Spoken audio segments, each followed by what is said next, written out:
The police say they are yet to make an arrest in the attack on the residence of the opposition leader of the Arachikattur Pradesh Sabha. Police media spokesperson SSP Ajit Rohan has said that investigations are led by the Chilao police. The residence of Kalum Nishant, the opposition leader of the Arachikattur Pradesh Sabha, was attacked last night.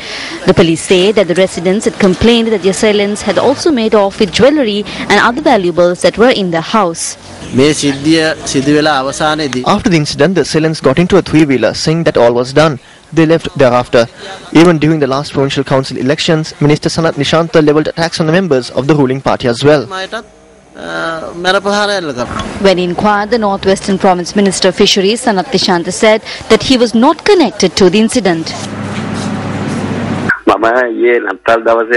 On Christmas Day yesterday, I was at my wife's house.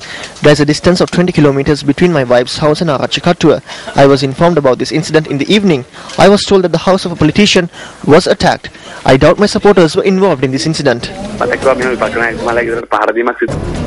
And in business news, gold was little changed in thin year-end trade today, but looks set to post its biggest annual loss in more than 3 decades, as rallying equities and optimism about a global economic recovery dented its safe haven appeal.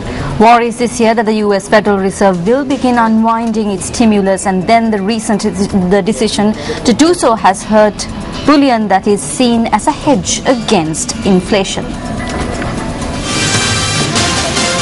Gold is headed for a near 30% slump in 2013, ending a 12-year rally prompted by rock-bottom interest rates and measures taken by global central banks to prop up the economy.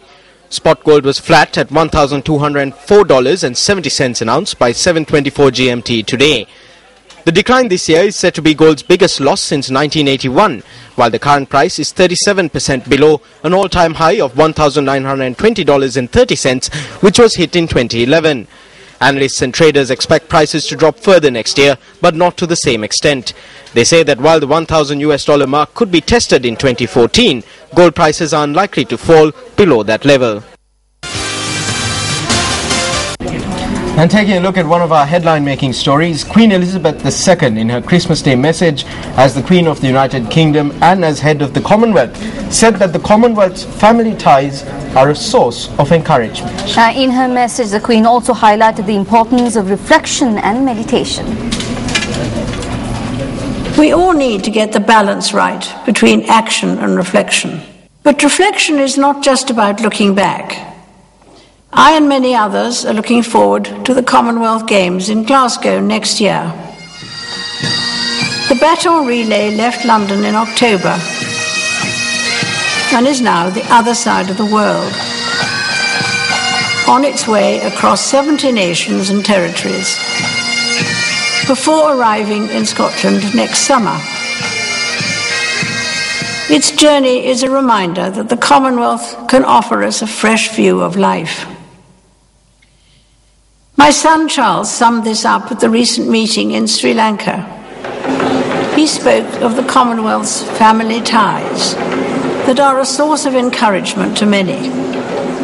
Each one of us is here because of the hope and the trust we place in the Commonwealth to bring that touch of healing to our troubles and deliver the very best future for our people. Like any family, there can be differences of opinion, but however strongly they're expressed, they are held within the common bond of friendship and shared experiences. The Christmas message shows us that this love is for everyone. There is no one beyond its reach. Former US National Security Agency contractor Edward Snowden, who revealed details of electronic surveillance by American and British spy services, warned of the dangers posed by loss of privacy in a message broadcast to Britain on Christmas Day. Now, in a 2-minute video which is believed to have been recorded in Moscow, Russia, where Snowden has been granted temporary asylum, he spoke of concerns over surveillance in an age of huge technological advancement. Hi, and Merry Christmas. I'm honored to have a chance to speak with you and your family this year. Recently, we learned that our governments, working in concert, have created a system of worldwide mass surveillance, watching everything we do.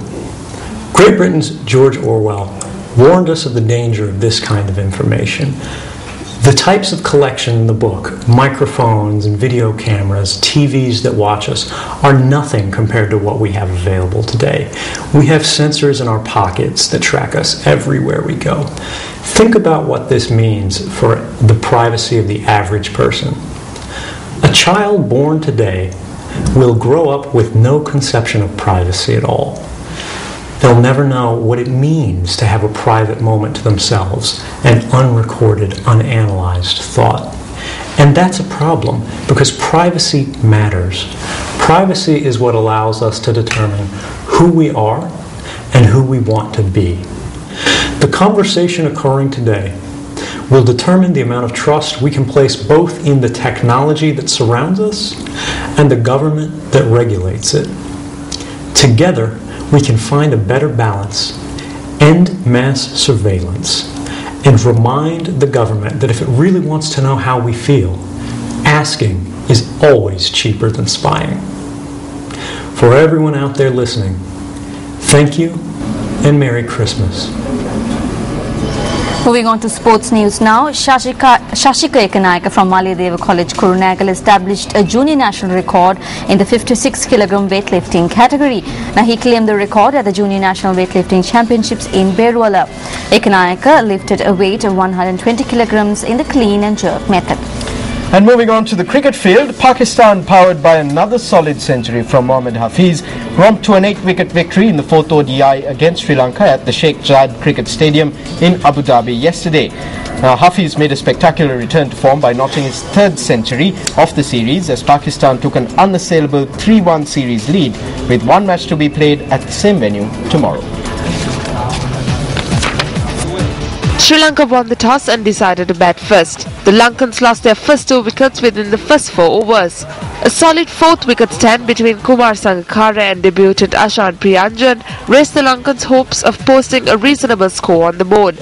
Sangakkara, however, was run out for 51 runs, while debutant Ashan Priyanjan cruised to 74 runs, recording his maiden half-century in ODI cricket.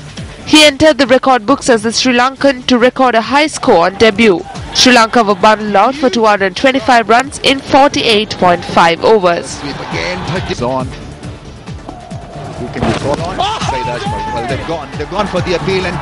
In reply, Pakistan cruised to victory with nearly 8 overs to spare, making 226 for 2 in 41.1 overs.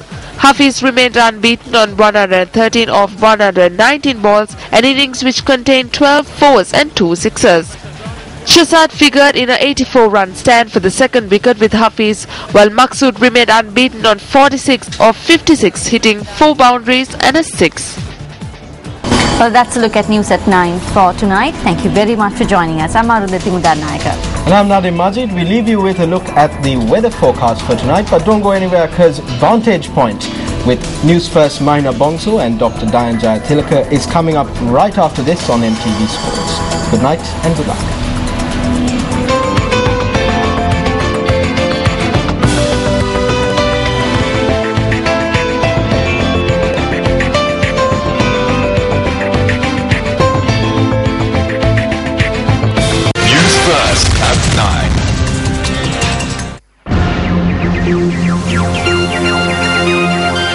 Hotline 0114-896-896. www.newsfirst.lk. Feedback at newsfirst.lk.